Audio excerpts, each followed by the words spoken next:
For the first time in over 20 years, an American fighter jet was shot out of the sky by enemy fire.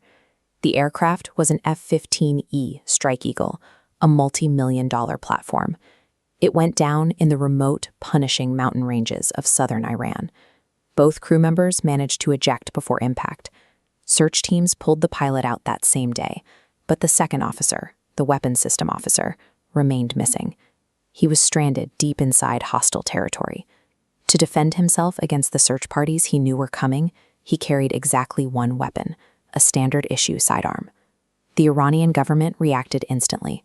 Within hours, they placed a $66,000 bounty on the missing officer's head. That reward triggered a massive ground hunt. Armed civilian militias and local Iranian forces rapidly mobilized, sweeping the jagged terrain to find a single man in the rocks. A captured officer represented a massive strategic vulnerability. His potential detention was a geopolitical disaster in the making, promising Tehran a major propaganda victory. On the ground, the officer wedged himself deep inside a narrow mountain crevice, staying entirely out of sight as armed groups searched the perimeter. He also maintained absolute electronic discipline. He knew Iranian signals intelligence was scanning the mountains, so he only activated his rescue beacon in tiny, sporadic bursts to avoid triangulation. Those faint signals were enough for the CIA to track his location. However, launching a direct rescue flight into that valley would have alerted the entire Iranian military. Instead, the intelligence community began a campaign of deception.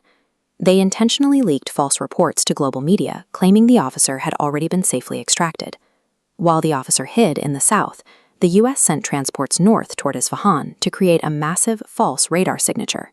The Iranian military immediately shifted its heavy resources away from the real crash site to investigate the decoy signals. This extraction relied on the calculated exploitation of the enemy's focus. By forcing the Iranian military to react to ghosts, the rescue team created the one thing they couldn't fight for: a clear window of time.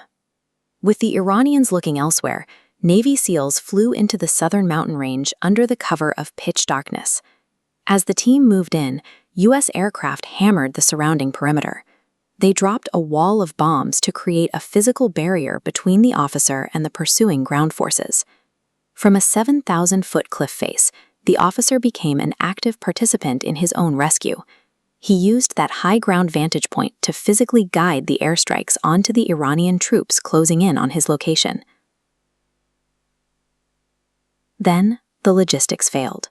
Two of the U.S. transport planes designated for the extraction were unable to take off from the rough, makeshift landing zone. To prevent sensitive aviation technology from being captured, the extraction team intentionally destroyed their own stranded aircraft right there in the dirt. The SEALs and the officer crowded into 3 remaining backup planes, clearing Iranian airspace and reaching Kuwait safely just before midnight. The next morning, Iranian state media broadcasted footage of the burning wreckage. They tried to frame the destroyed hardware as a sign of American military failure. General Frank McKenzie, the former commander of CENTCOM, offered a different perspective on the loss of those planes.